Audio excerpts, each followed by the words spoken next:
Kali ini yang mau kita bahas adalah bunga pinjol 329% setahun. AFPI bilang buat tukang bakso tak besar. Mantap gak nih?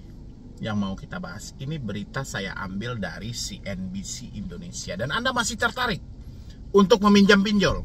Anda simain video ini sampai habis, biar logika Anda kebuka gitu. Ya, baru kemarin semua pejabat petinggi FPI diangkat dan dilantik. Ya, ada yang sangat saya sayangkan di dalam hal itu. Kenapa harus banyak pemilik pinjol yang masuk ke dalam pengurus dari FPI? Tapi kita nggak bahas itu. Kita bahas ada yang lebih menarik lagi tentang bunga pinjol 329% yang akan disepakati sebanyak 0,4%. Ya, ini saya bacain beritanya.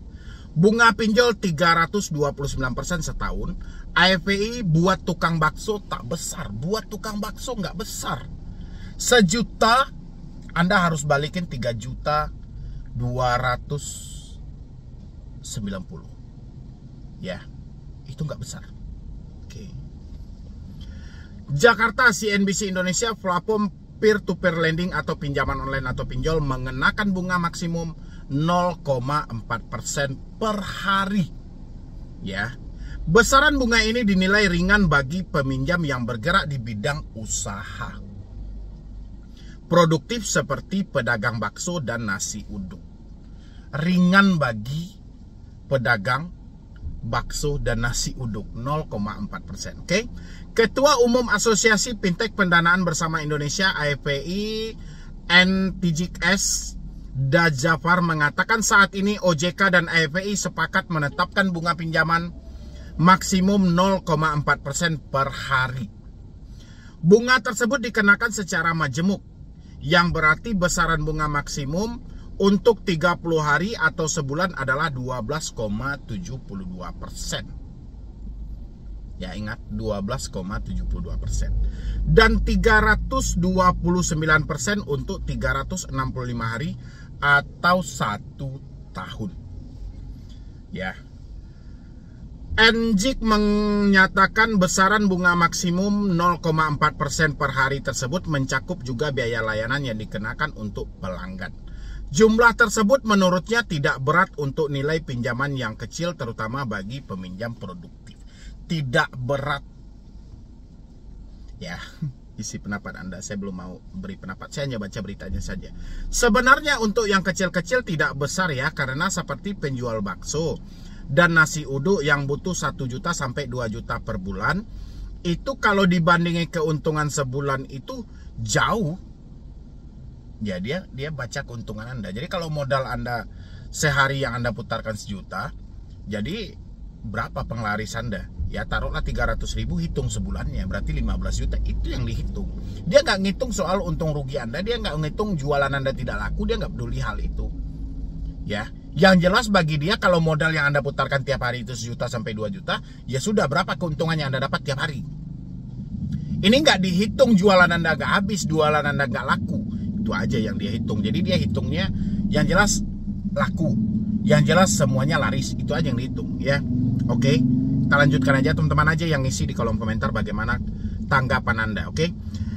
Ia memperkirakan dari jumlah 1 juta pelaku usaha mikro cukup membayar bunganya 40.000 untuk menghasilkan pendapatan sebanyak 2 juta hingga 3 juta. Sebenarnya dari total portofolio fintech P2P itu lebih banyak untuk produktif. Cash flow-nya pun hampir 60% digunakan untuk masyarakat kecil berdagang, sehingga manfaat untuk masyarakat sangat tinggi. Cuma karena isu fintech, isu ilegal fintech dari perilaku browernya konsumtif, itulah yang bikin banyak cerita negatif. Isi aja deh pendapat teman-teman semuanya di kolom komentar. Bagaimana menurut Anda? Apakah benar dari tukang bakso sampai pedagang nasi uduk menyatakan 0,4% per hari itu masih ringan, atau 329% per tahun itu sangat ringan? Ya, isi aja di dalam kolom komentar di dalam video yang sesingkat ini. ya mungkin saya nggak mau memberikan banyak tanggapan, cuman hanya saja ya sudahlah, kalau memang seperti itu ya apalagi gitu loh. Ya memang perilaku Anda juga seperti itu, dan Anda pun juga tidak mau berhenti minjam di pinjol. Masih ada yang tertarik dengan dana instan, masih ada yang tergiur dengan promosi-promosi yang berseliweran di media sosial, ya kayak mana lagi gitu loh. Kita sebisa mungkin juga mengedukasi Anda bahwa bunga 0,4% per hari itu sangat berat. Ya, apalagi mencapai 329% per tahun, itu berat banget. Ya, tapi semuanya kembali kepada Anda ya, karena saya melihat angka peminjam pun terus bertambah setiap hari. Angka galbay juga bertambah setiap hari. Ya, itu sudah terang-terangan IPI bilangnya. 0,4% yang mau disepakati antara IPI dan OJK ini kan akan berlanjut ini. Rasa dia itu nggak berat bagi pedagang tukang bakso dan nasi uduk. Saya nggak tahu lagi nih, ini beratnya sama siapa lagi gitu loh. Kalau pedagang bakso aja dan nasi uduk menyatakan tidak berat, ya berarti yang lain juga menyatakan tidak berat gitu loh. Anda isi aja deh di kolom komentar bagaimana pendapat Anda. Dan saya juga berharap buat teman-teman semuanya, saya tidak akan mungkin bisa melarang Anda untuk tidak meminjam di pinjol. Tapi minimal sebelum Anda melakukan peminjaman, saya minta sesuaikan dengan kemampuan Anda untuk membayar. Dan Anda boleh pertimbangkan dulu resiko-resiko yang akan terjadi. Jangan hanya mengikuti kebutuhan Anda sesaat saja, dan pada akhirnya Anda lupa membaca ketentuan-ketentuan dari mereka.